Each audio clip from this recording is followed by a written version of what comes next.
ஆலந்தூர் கோயம்பேடு இடையே ஓடிய முதல் மெட்ரோ ரயிலை சென்னை சைதாப்பேட்டையைச் சேர்ந்த ஜெயஸ்ரீ என்பவர் இயக்கினார். இதற்காக சிறப்பு பயிற்சி பெற்றுள்ள ஜெயஸ்ரீ தந்தி டிவிக்கு அளித்த பேட்டியில் மெட்ரோ ரயிலை இயக்குவது மிகவும் எளிதாக இருப்பதாக தெரிவித்தார். மெட்ரோ ரயில் வந்துட்டு சென்னை முழுக்க சென்னையில் வந்துட்டு தொடங்கியிருக்காங்க. இந்த மெட்ரோ ட்ரெயின் வந்து பொதுமக்களோட ஒரு மிகப்பெரிய கனவாகவே இருந்தது. இந்த ட்ரெயினை வந்து முதல்ல நீங்கள் இயக்கத்தை பற்றி நீங்கள் என்ன நினைக்கிறீங்க? என் பேர் வந்து ஜெயஸ்ரீ, நான் ட்ரெயின் ஆப்ரேட்டராக இருக்கேன். இது ரொம்ப வந்து யூஸ்ஃபுல்லாக இருக்கும் எல்லாருக்கும், பொதுமக்களுக்கு எல்லாருக்குமே வந்து இது ரொம்ப யூஸ்ஃபுல்லாக இருக்கும். இது வந்து பேசஞ்சர் சர்வீஸ்க்கு நல்லது. சென்னையில் இருக்க டிராஃபிக் வந்து ரொம்ப யூஸ்ஃபுல் மெட்ரோ வந்து.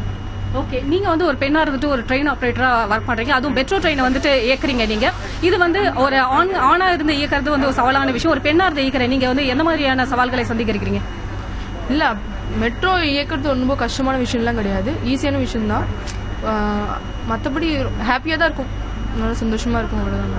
மற்றபடி ஓகே, பொதுவாக பார்த்தீங்கன்னா மெட்ரோ ட்ரெயினை பொறுத்த வரைக்கும் 90% வந்து கண்ட்ரோல் ரூமில் இருந்து தான் கண்ட்ரோல் பண்ணுறாங்க. இது வந்து 15% தான் நீங்கள் பண்ணுறீங்க.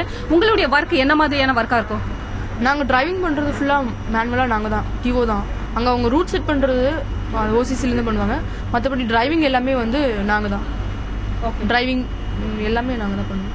ஓகே, மொத்தம் இங்கே இந்த மாதிரி வந்து லேடி ட்ரெயின் ஆப்ரேட்டர்ஸ் வந்து எவ்வளோ பேர் இருக்கீங்க?